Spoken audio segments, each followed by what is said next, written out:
એક જબરજસ્ત મેળો, અને મેળાની અંદર માણસો બધા જતા હતા, અને એમાં એક ઝૂંપડાની અંદર એક બેન રહેતા હતા. એને એકની એક દીકરી ગરીબાઈ આટો મારી ગયેલી, ઘરમાં એક રૂપિયો નહીં, પણ એ 7 વર્ષની દીકરી એ માને પ્રાર્થના કરજો, સાહેબ દીકરી દીકરી છે, 7 દીકરા હોય ને તો બાપ ન કહેવાય, પણ ઘરે એક દીકરી રમતી હોય ને તો બાપ કહેવાનો અધિકારી થઈ જાય છે સાહેબ. એટલી દીકરીમાં તાકાત છે, કારણ કે એ સાક્ષાત ભગવતી છે, સાક્ષાત લક્ષ્મી છે. 7 વર્ષની દીકરી એની માને કહે છે કે માં મને મેળામાં લઈ જા. માને ખબર હતી કે મારી પાસે એક રૂપિયો નથી, મારી દીકરીનું મેળામાં લઈ જાય તો શું આપીશ. બીજી વાર દીકરીએ કીધું, ત્રીજી વાર આંખમાં આહુડ આવે, માં મને લઈ જા ને મેળામાં. અને સાહેબ ભાતે ભાતે થીગડા હાડલામાં એવી માએ મોઢું ધોવા સિવાય ભીખુદાનભાઈ તૈયાર થવાનું તો કોઈ બીજું હતું નહીં. મા દીકરીએ મોઢું ધોયું, એના હાડલાને છેડે મોઢું લૂચ્યું, અને દીકરીને આંગળીએ લઈને મા મેળામાં આવી સાહેબ. પણ કાંઈક રમકડા જોવે અને રમકડા સામે દીકરી નજર કરે, પણ દીકરીને ખબર હતી કે મારી મા પાસે રૂપિયો નથી, એટલે માની ગરીબાઈ દીકરીની નજર પાછી હટાવી લે. પાછું કઈક જોવે, એમ લેવાની ઈચ્છા થાય દીકરીને, પણ માની સામું જોઈને દીકરી પાછું નીચું જોઈને હાલવા મળે. પણ ઘટના એવી ઘટે સાહેબ, એક મીઠાઈ વાળાની દુકાન, અલગ અલગ પ્રકારની મીઠાઈઓ ને એમે ચોકલેટનો ડબ્બો ભરેલો, એની સામે દીકરીની નજર ગઈ. દીકરીની જ્યાં ડબ્બા ઉપર, એ ચોકલેટના ડબ્બા ઉપર નજર ગઈ, અને પાછી ગરીબાઈને હિસાબે નજર જ્યાં પાછી લઈ લીધી, અને વેપારી સમજી ગયો કે આ દીકરીને ચોકલેટ ખાવી છે, પણ એની પાસે પૈસા નહીં હોય. જો જગતના માણસોમાં દયા હોય ને એનાથી મોટું કાંઈ ન હોય. દીકરીને બોલાવે છે વેપારી, બેટા અહીંયા અમારી દીકરી, એ બેન તમારી દીકરીને અહીંયા લાવો. દીકરીને લઈ અને બેન આવ્યા છે. ઓલે ડબ્બો ખોલ્યો, ચોકલેટનો ડબ્બો ધર્યો દીકરીને, લઈ લે બેટા, તારે જેટલી જોતી હોય ને એટલી ચોકલેટ લઈ લે, લઈ લે મારી દીકરી. 1 વાર 2 વાર 3જી વાર કીધું લઈ લે બેટા, હું કહું છું લઈ લે દીકરી. ગરીબાઈની અંદર શરમાય અને દીકરી પોતાની માની પાછળ વહી ગઈ. દીકરીને શું કરે રે, આજે આપણી પાસે નથી એટલે કોઈક દયા ખાય છે ને આપણી ઉપર. લઈ લે બેટા લઈ લે. દીકરી લેતી નથી.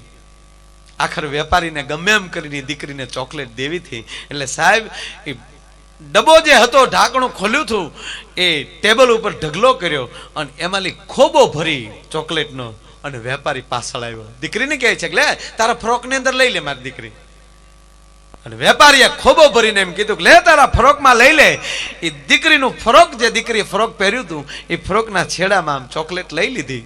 વેપારીએ ખોબો ભરીને ચોકલેટ આપી દીધી. લઈને હાલતા થયા. હવે માં પૂછે છે દીકરીને વાત, હવે સાંભળજો સાહેબ. દીકરી પૂછે છે, બેટા જયારે એ વેપારી દેતો હતો ત્યારે કેમ નહોતે લીધી? અને તેથી દીકરી એમ કહેતી હતી, માં આપણે ગરીબ માણસો, નાના માણસો કહેવાય, કોક કેક લઈ લે તો લઈ ન લેવાય, તો આપણી ખાનદાની લાજે. આપણે ગરીબ ચોક્કસ છીએ, પણ નાના નથી હો.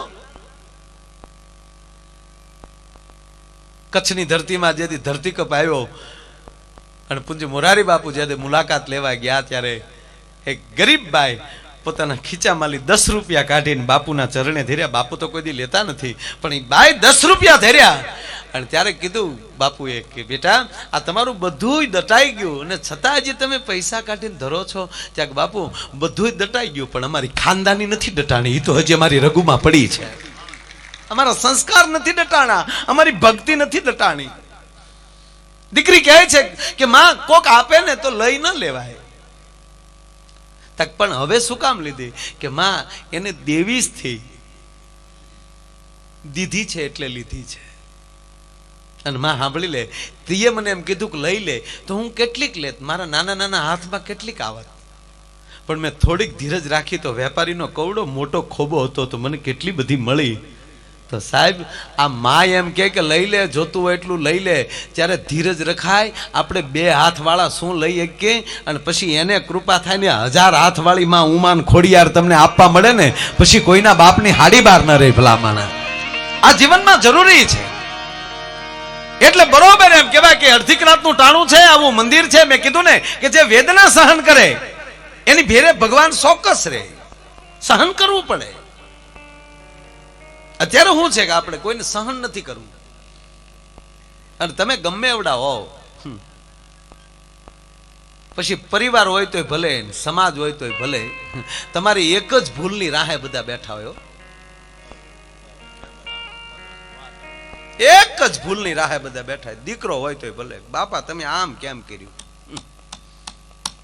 અને પછી સાંભળજો, મોટા થવામાં ધ્યાન રાખજો. ભૂલ અવળી નવળી જ હોય, પણ માણસ મોટો હોય ને એટલે ભૂલ મોટી દેખાય છે. આ રોડ ઉપર નીકળીએ ને તો અમુક આટા મારતા હોય અને પોલીસ પકડતી જ હોય દારૂમાં. પણ કોઈક મોટા માણસને કોઈક ધારાસભ્યને પૂર્યા હોય તો તરત કહેવાય ફલાણા ધારાસભ્ય દારૂમાં આવી ગયા. જોકે કોઈ આપણી દેશમાં એકે ધારાસભ્ય એવું કરતા જ ન હોય.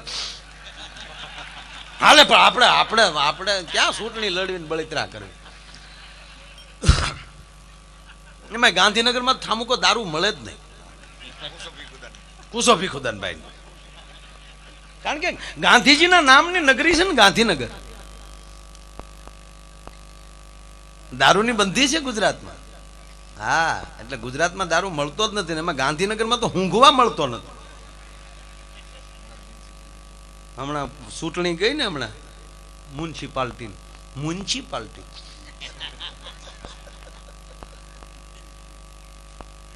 એક જણો ચૂંટણીમાં ઉભો રહ્યો અપક્ષમાં. બહુ મજા આવે એમાં. અપક્ષમાં લડતા હોય ને એના બોર્ડ પોતાના, નિશાને પોતાના, પોતે પોતાનો, એના ફોટા પાડે. એક હાવ ઝીણો જોક્સ કહું, યાદ આવ્યો ત્યારે. એક બેન શોપિંગ કરવા ગયા, હાવ તાજો, હાવ અત્યારે જ બન્યો. હાલે પણ અંદરથી નીકળે તો કહી દેવાય ને તમને. હા, એક બેન શોપિંગ કરીને આવ્યા હતા ને પતિએ પૂછ્યું કે શું શું લીધું? એ કે 2 બકલ લીધા, 2 વીટી લીધી અને 20 સેલ્ફી લીધા. આ ટ્યુબલાઇટ થાય ત્યારે દાંત કાઢજો, અત્યારે હસવાની જરૂર નથી. કારણ કે લાંબી વેટી વાળા ફટાકડા મોઢા બહુ ફૂટે. અને ઘણાને 15 દી પછી સમજાય કે આ લે સેલ્ફી લે રે. તમે કરે જો કે નહીં સેલ્ફી? નહીં, માણસ સેલ્ફી થઈ ગયો. હાવ સારું. અપક્ષમાં લડતો હતો ચૂંટણી, અને એમાંય ભાઈ ગામડામાં આટે મારીને ઓલી ખુલ્લી જીપમાં રખડીને માટી ખાઈને ગળું બેસી ગયેલું. અને છેલ્લા દિવસો પ્રચારના ભૂંગળા બાકી બંધ કરવાના, એક જ દી આડો. એ જે ભાષણ કરતા હતા, બંધ ગળું, ગળા બેસી ગયેલા હોય ને નેતાઓને કોઈ સાંભળે તમે?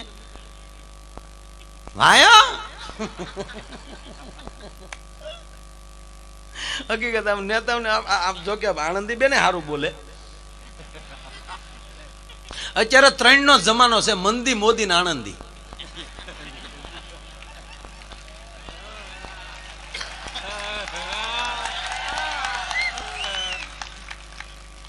હા, હું તો હમણાં સાંભળતો તો બેન ને ગોથું ખાઈ ગયો. ભાઈઓ મિત્રો,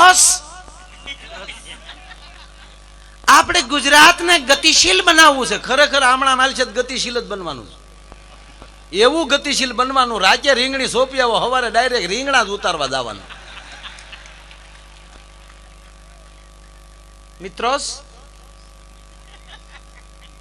એટલે ઓલા નેતા બિચારા ઉભા રહેલા અપક્ષમાં, અને ગળું બહેનને જેને ભાષણ ચાલુ કર્યો, ભાઈઓ તથા બહેનો, જય હિન્દ, જય ભારત, નમસ્કાર.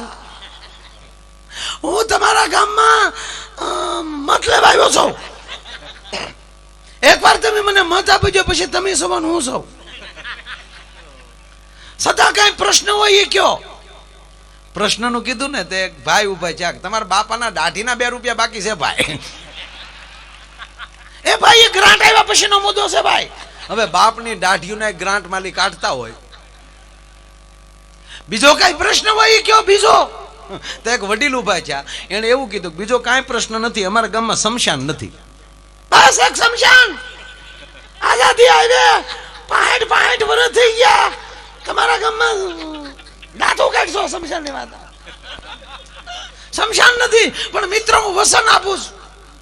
એક શમશાન નહીં, એકવાર મને જીતાડી ગયો અને ઘીરે ઘીરે શમશાન ન બનાવી દો, મારું નામ ગોકલું નહીં. ગામે મત ન દીધા ને માર્યો